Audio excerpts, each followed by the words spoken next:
Mac is back. Today we're going to talk about refinement, and I've gone over this before, but I want to update it one more time because I think this is very important buffs and I should say stats that you acquire in the game, and they're very simple and easy to get, so I think that it's worth emphasizing. Let's get to it. So within the refinement, you have many different stats in here that you can acquire. You have the more passive stats in the top area here with the hospital healing speed, healing capacity, training speed, research speed, etc., etc. And then down here is where you have most of your army buffs that you want to get.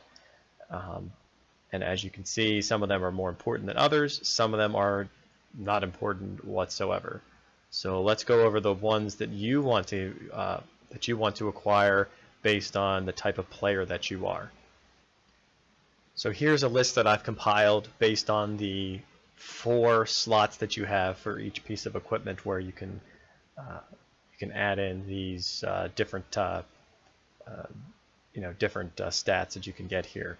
So the very first one I'll talk about is the rally leader, and there are a lot less rally leaders than there are for the fillers and for the farmers.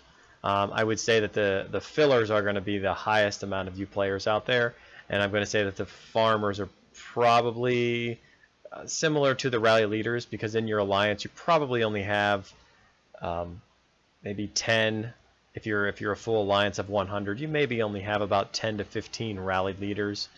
You might have more depending on how the advancement of your alliance.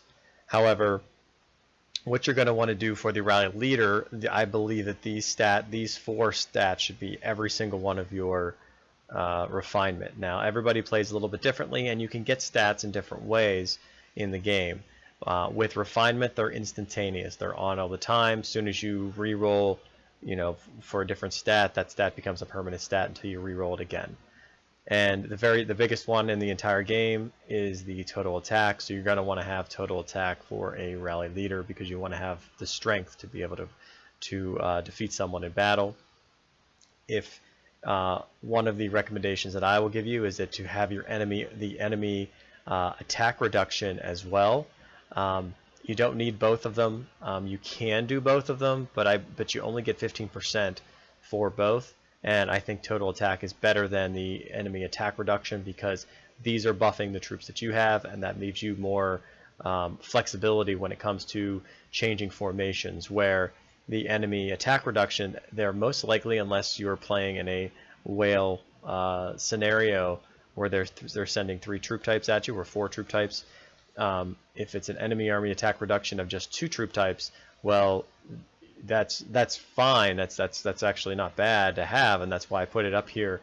But the total attack is more flexible for your army, and I think that is the primary stat that you want to get. With the enemy army attack reduction, have that box checked when it comes to trying to roll to get it, because if you do get it, then I would move on to something else, and then at the very end come back and try to change it to total attack. These two are very difficult to get. Total attack is more difficult than, I believe, than the enemy army attack reduction, because of the flexibility that you do get with the total attack. And let me just show you what I mean by checking. So if we go back in here to the refinement area, as you can see, I have certain boxes over here checked, and those are the stats basically that I want to get. Those are the ones that I'm looking for. And I have, like I said, I have a couple of them. I have 5 of them checked, and then eventually I will go down to just 4 to figure that out, or to get it to complete it.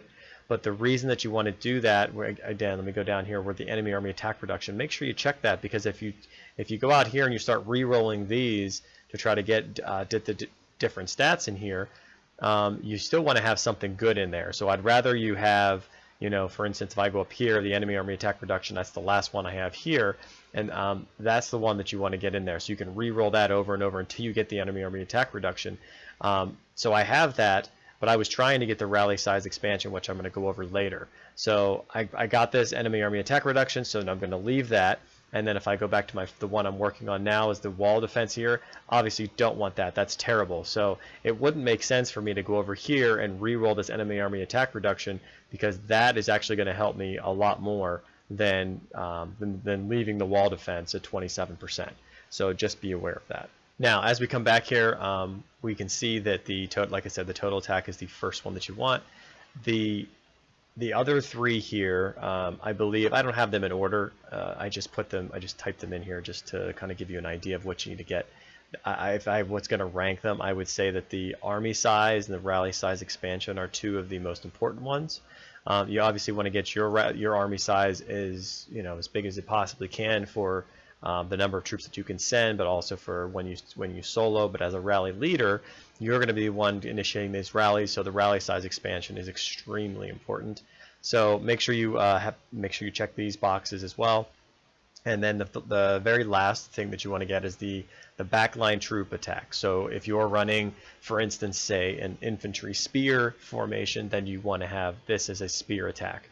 And if you're running a cav infantry formation, then you want to have an infantry attack.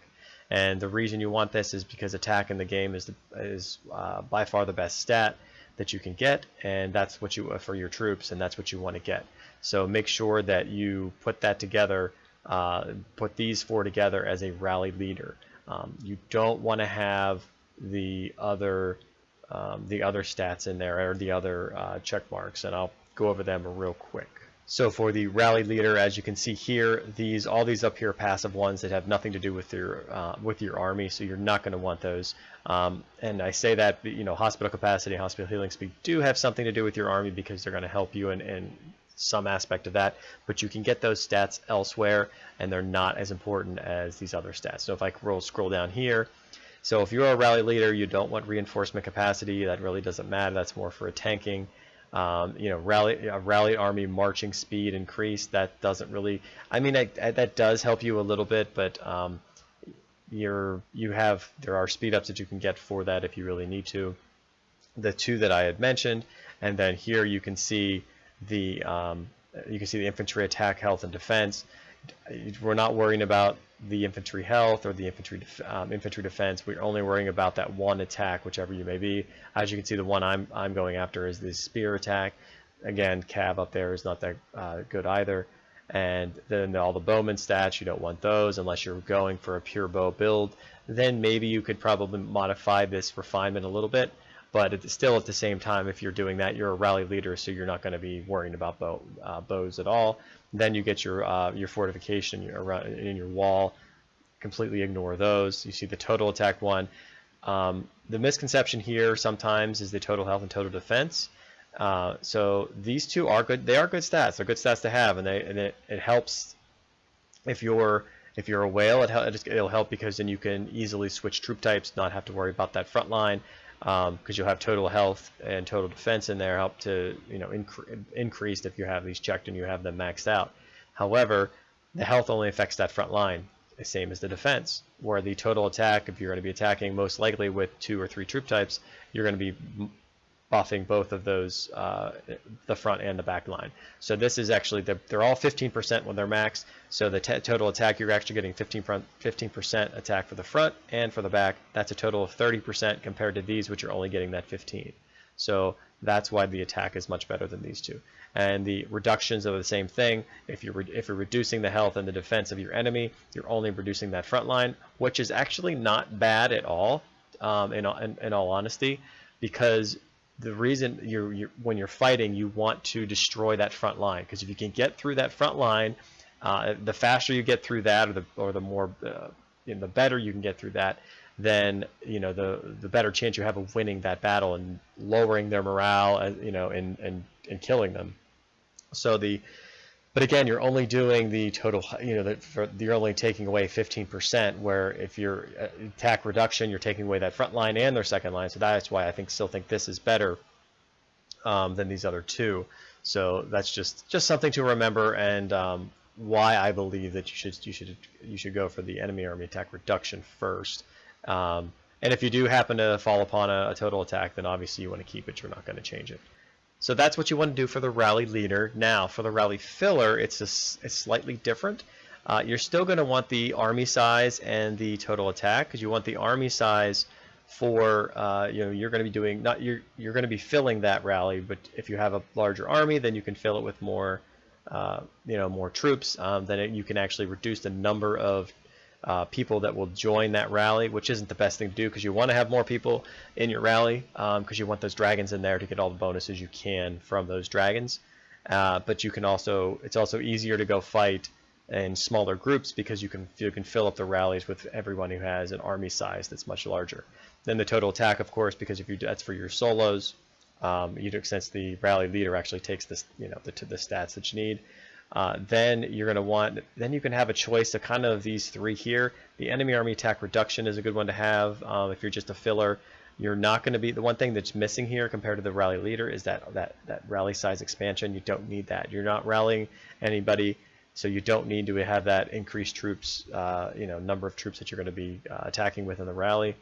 The backline troop attack, which is what I talked about up here, that's the exact same thing. You want to have that as well, the backline troops, so you're more powerful in that backline. And this is where you might actually consider putting a frontline attack or health. If your frontline health is really not that good, say you're running an infantry cav formation and your infantry health isn't that high, then this is where you might want to do that because you can get 40% per slot. And there are 8 slots, so that's 320% that you can throw on there of infantry health if you like, or you can just change it to attack. If you have enough of the infantry health, then maybe you want the infantry attack for that front line. So those are options you can have. The enemy army attack reduction. Now, if personally for myself, if I was a rally filler, I tend to be a rally leader in the alliance that I'm in, just from the way things are. But a lot of times I'm filling rallies as well, so it's more based on what your alliance is. So, but my preference of this is you're going to no matter what I'm going to do in the army size, because there's just so many different things you can do with that. Total attack, again, one of the best in the game.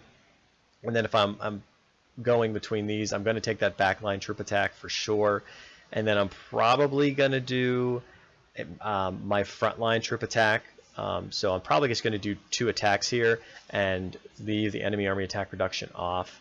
I know this is a good stat. I don't know. I feel like getting 320% of that frontline attack and another 320% for the backline attack is better than replacing one of those 320s with a mere 15% attack reduction, which is nice to have. But again, I'm not really sure that's the best way to go.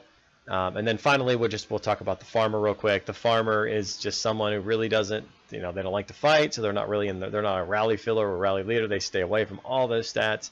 But what they can help out with is if you have an endurance recovery, motivation recovery. These are actually for a lot of your alts. If your alts are there, this is what your alts should be focusing on. I have one of my alts, and he has all 3 of these, and it's ridiculous how fast the endurance and motivation recovery. You build them up so you can attack those. So many rebel leaders, you can kill so many for your alliance and give them those boxes, which is fantastic. And then with the that's for obviously the motivation, and for the endurance, that'll help you get those rebel groups, and you can get a bunch of the drops that come from there, which one of the big ones is the diamonds. So if you get you could kill a lot of those elite groups, then you can get a lot of diamonds and use those diamonds for whatever you need to do it for. Research, I think, is a big one in here because it is the most important stat in the game when it comes to building up, and especially when you're not a whale and you don't have your Maester's Tower completely done, which a lot of people are getting close to. But the research is really nice, so you can get through it a lot faster, and you don't have to use a lot of those speed ups. And the reason here that I included the rally sized expansion, it's very simple. It's like when your alliance goes into battle for KVK, or they're just battling Castle Siege or something like that. If you're the farmer and you don't like to unbubble and you don't have maybe really that good stats, if you have a huge rally size, you can just do a fake rally and help out your alliance mates, and to help protect their troops, and they can just join that fake rally. And if you have all these maxed out, the rally size, say you have a 5 million rally size, then that's fantastic to help out, because if most people have a million rally size, or I'm sorry, million army size, they can put in another 4 people could put in 1 million each if they wanted to, plus your 1 million, and you would be you'd be good to go. Well, you could put in 5 million because they wouldn't count your own, but you could do that as well, and it'd be a really really good help for someone who's trying to hide troops if they're getting rallied, or they're going to be attacked and they just need to get rid of their troops very very quickly. So I hope this video helped everybody with kind of my thoughts on what you should be doing with the refinement. I think it's very very important to choose wisely here, because these stats are permanent and you can re-roll them, and sometimes you can adjust them too. So like just one last point I want to make is that if you're starting off, if you were starting off as say as a I don't know, say a spear infantry formation, and you wanted to switch over to like say a cav infantry or a cav spear formation, and you had some of these attacks in here, these infantry, one of the troop type attacks, you can easily change that. You can easily go in here, switch that over. The troop attacks are actually not that difficult to get. They don't take that long. You can switch them over very quickly and be able to modify your formation and what you want to do. So that's all I have to say today, and till next time, Mac out.